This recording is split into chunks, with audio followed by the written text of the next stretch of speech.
Bem-vindo ao Mel Lindo Céu. Muito obrigada. No final do vídeo, o Padre Fábio pede ao Todo-Poderoso que abençoe cada um de vocês. Amém. Deus é bom o tempo todo.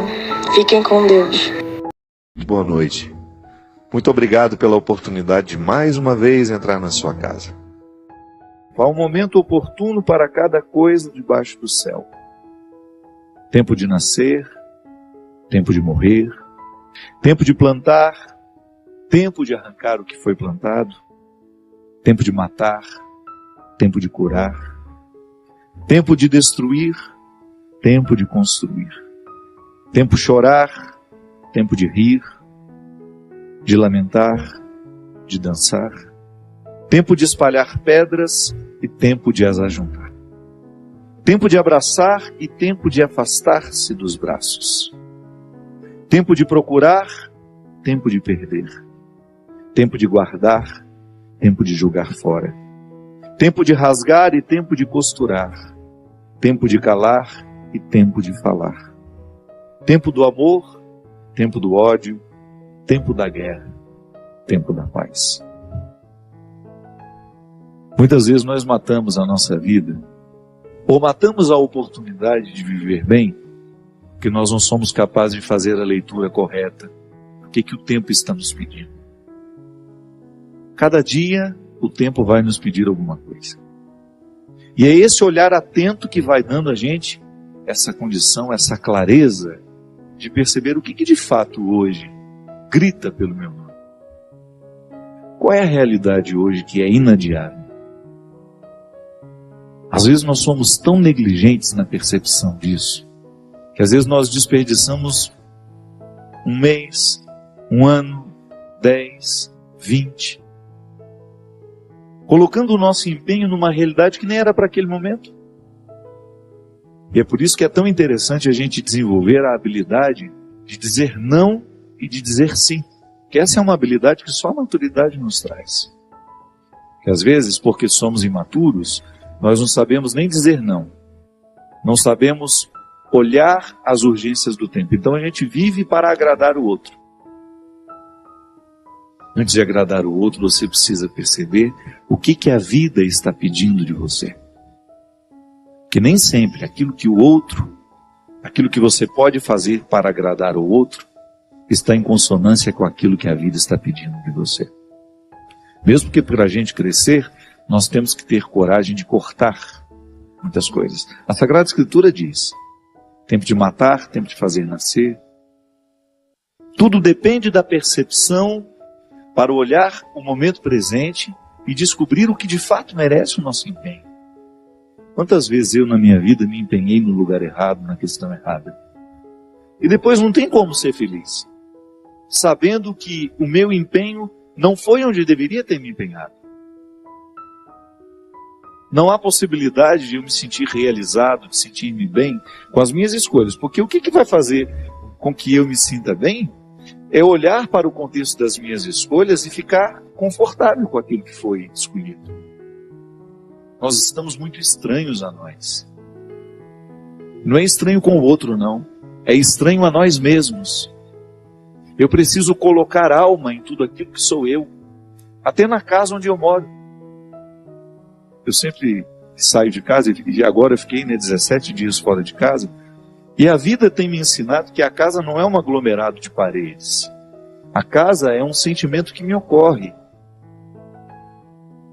Não é só uma construção material. Quando eu entro dentro daquelas paredes que eu construí com o meu trabalho, ali eu identifico a alma que me sustenta. É um sentimento que me ocorre. Quando a gente abre a porta da casa, quando a gente entra, é um sentimento bom que nos ocorre. Isso é alma. É quando a matéria está plena de significados. É quando a gente começa a atribuir um significado que ultrapassa as paredes, os móveis, o jardim, o portão de entrada.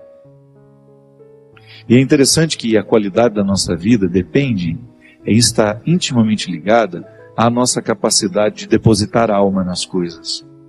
Eu não estou falando dessa alma do significado mais profundo da nossa vida, dessa dimensão espiritual que me conecta com a eternidade. Não.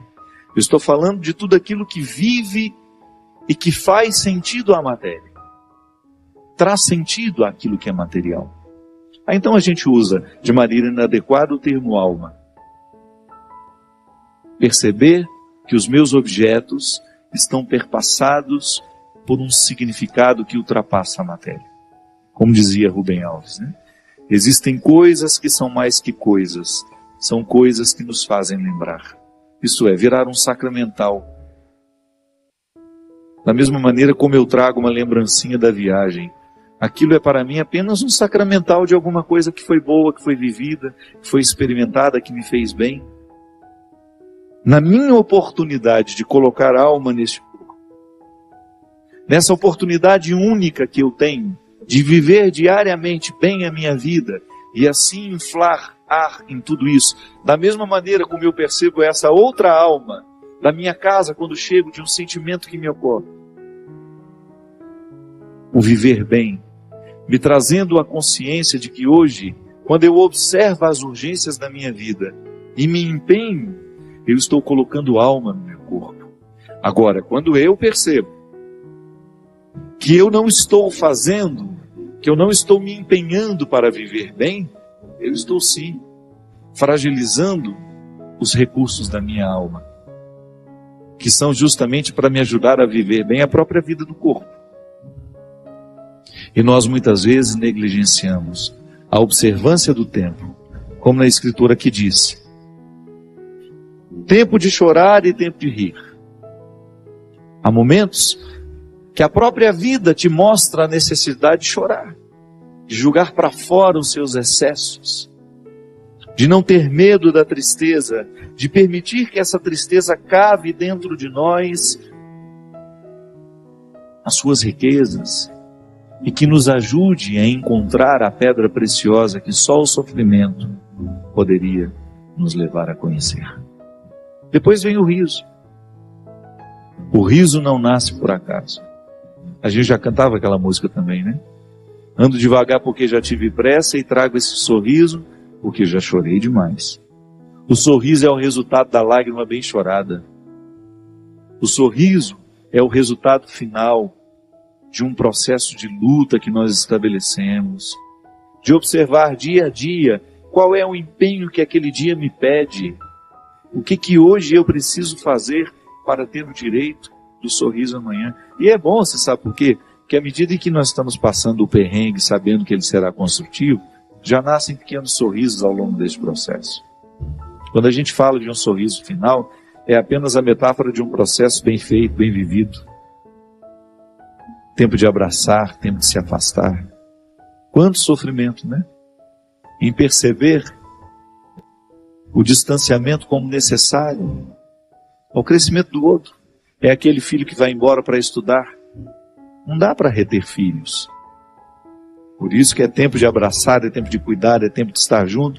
E vai chegar um momento em que esse afastamento será necessário para o próprio curso da vida. Depois volta. Mas num primeiro momento a gente precisa do distanciamento. É a urgência do dia. Chegou a época, é preciso estudar. É preciso buscar um futuro fora daqui. Quando nós observamos o movimento do tempo e as suas urgências, a gente entra dentro do contexto de uma sabedoria irrenunciável à nossa realização humana. Tempo de rasgar, tempo de costurar. Se a gente não tem coragem, muitas vezes, de rasgar algumas realidades, depois jamais conseguiremos viver a libertação dela. Muitas vezes, nós lamentamos perder. E quando, na verdade, a gente vai observar aquilo que a gente perdeu, não foi perda, foi libertação.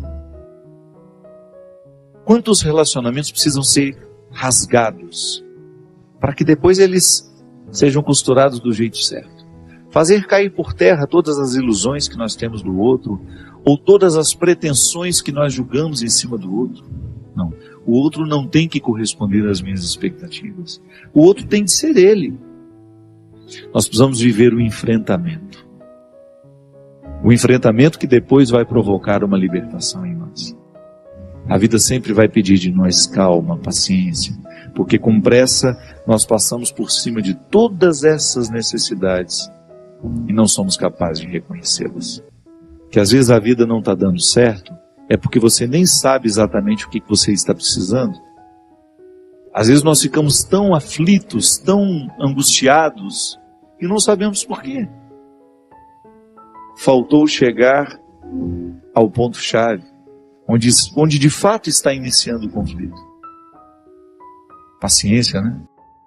A gente não tem paciência nem para descobrir o que está nos angustiando. É a nossa pressa, é a vida estranha que nós vamos viver. Derrame o Deus Todo-Poderoso sobre nós, a sua bênção, e conceda-nos a graça de viver essa verdade, este esclarecimento, para que Ele, a partir dele, nós tenhamos acesso ao grande amor que nos habita e que nos move. Ele que é Pai, Filho e Espírito Santo. Amém.